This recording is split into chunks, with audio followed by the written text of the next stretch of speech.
it's starting to get out of control, and I was like, oh man, like a couple of kids like started like affecting the other kids that was having their smooth game, and I didn't know how to handle it anymore, and yeah, basically like I lost control, and I don't know how to like I really didn't know what to do on that time, and yeah, I think it was also mainly because of the uneven team that affected it, because the other two was okay, it was going on, and then the third field, they started like bullying the other kid, and then that's when they went all like like disorganized, and yeah.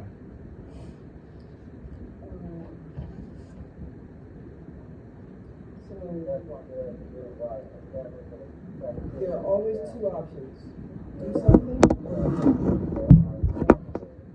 you were in a situation, things weren't going well, and which of those two options did you choose to do? Did you choose to do something, or did you choose to do nothing?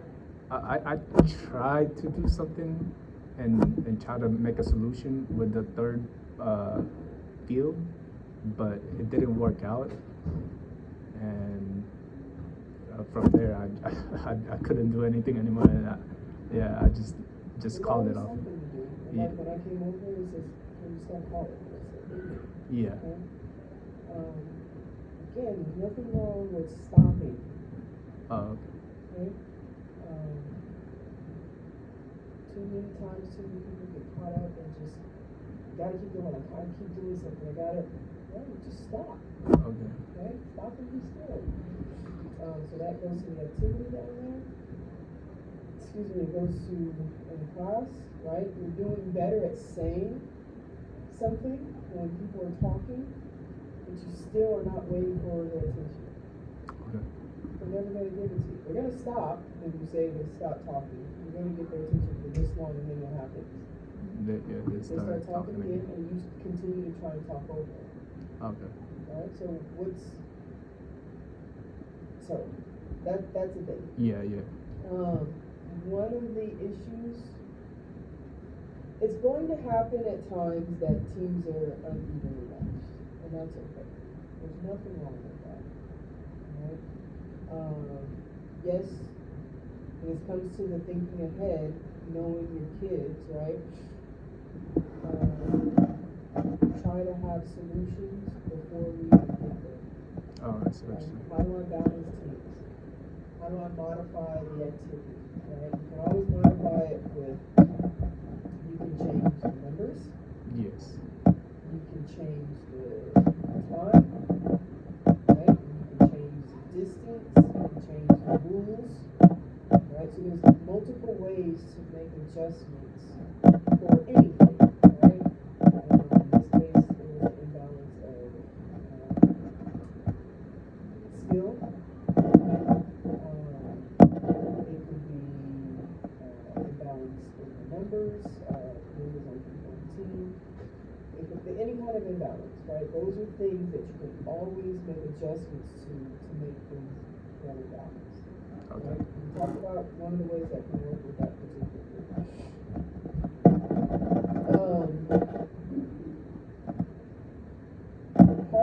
Part of the issue is, a large part of it is your organization or lack thereof. Okay? Yes, you have teams assigned to places, but there are no rules about what they're doing in the games. You basically told them to go out and play soccer. Yes. Okay. Okay?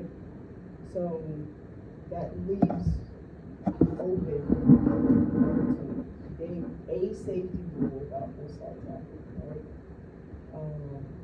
And there's other safety rules that could have been introduced and implemented. And given this particular class, there are safety rules that need to be talked about, right? About contact, period. Right? It should be using their feet and not their hands, and not necessarily their hands are touching the ball, but hands on each other, right? There was pushing going on. Yeah. What happens when my team shows up with 7 and your team shows up with 4? Right? What do they do? Again, you're doing the work, and they don't have to do the work, right? Mm-hmm. So what is your expectation around something like that? Right? So you're not going to every single field talking about, oh, this is how we have a rule set out so that if this happens, then this is the expectation. And it's okay not to see it ahead of time. You want to do the best you can to think about these things ahead of time, but sometimes it doesn't happen, right? So come up with something so that you're ready for the next class and you're ready for the next day. And moving forward, this is our expectation. If our number goes down, this is how we work with this, whatever. Okay.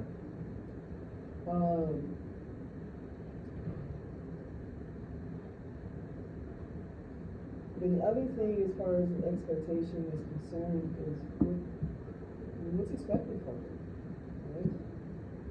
From the soccer game, or?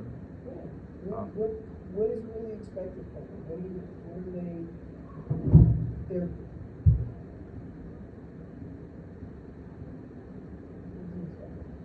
Okay. Right? Yeah. You Yeah. have a little kid that, and I've seen a couple of them do this. They play goalie, and they rotate in and out, and they literally do that. Mm-hmm. Or they play defender. They're not defending. Okay. They're standing there, right? But it looks like, if you're not paying close attention, that they're doing something. But what do they have to do? Mm-hmm. You know what I mean? You haven't given them, this is my expectation. Expectation is just for them to play, but then there's gonna be issues. Okay, I understand.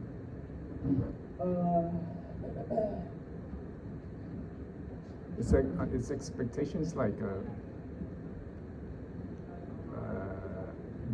doesn't need to be like graded or anything like that. It's just what you want them to do, basically, kind of. Both. Okay. There are your class expectations. Right? This is how I expect us to behave. Mm-hmm. This is how I expect us to conduct ourselves. Participate at your best ability, blah, blah, blah, blah, blah. Those are class expectations, right? And then the things that you are grading, there's a list of expectations for that too. Okay. Right? Because right now you're just, which is fine. You're grading participation for their games. Okay. Right? Yes. So they participate, they get a grade for participating or not participating. Yes. And that's a grade. But what qualifies as participation? That's the expectation. Okay. Right? Yeah. If I touch the ball one time during the game, am I participating? I understand. Am I, so there's a difference. Yeah. Okay? Okay. If there are no expectations or the expectations are not clear, then it leaves room for a mess to happen. Okay. Okay? Things don't have to be perfect. Okay. Okay? They don't have to be perfect. I don't expect them to be perfect. Okay. In my classes, they're not perfect. Okay? But we want to set it up so it has the opportunity to be perfect. Okay.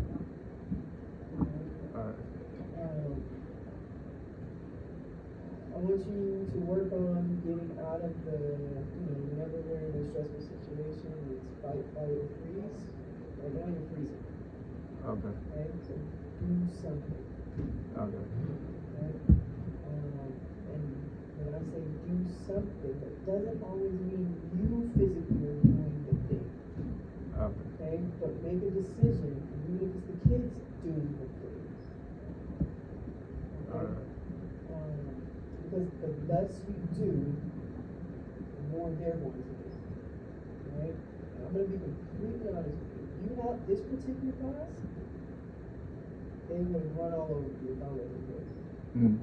Right? Yeah. If they didn't have you from the beginning of the year, it would be a complete unsafe mess. Yes.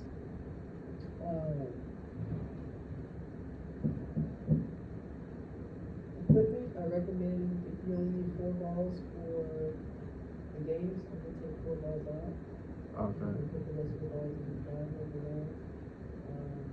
Because how many times are you chasing down balls all over the place?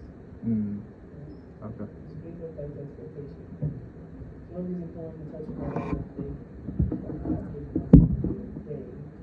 Yeah. Just get all that kind of stuff. Okay.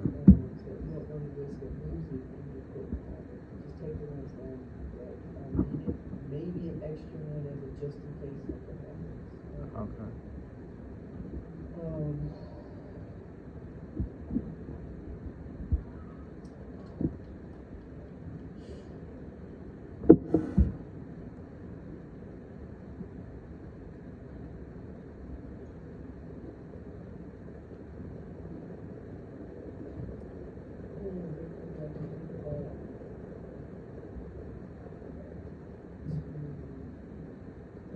Today. Do you have any questions? Not really. I was just concerned about Gabriel, because they're just and he was getting offended and he was getting, really. But it was more than that. Yeah.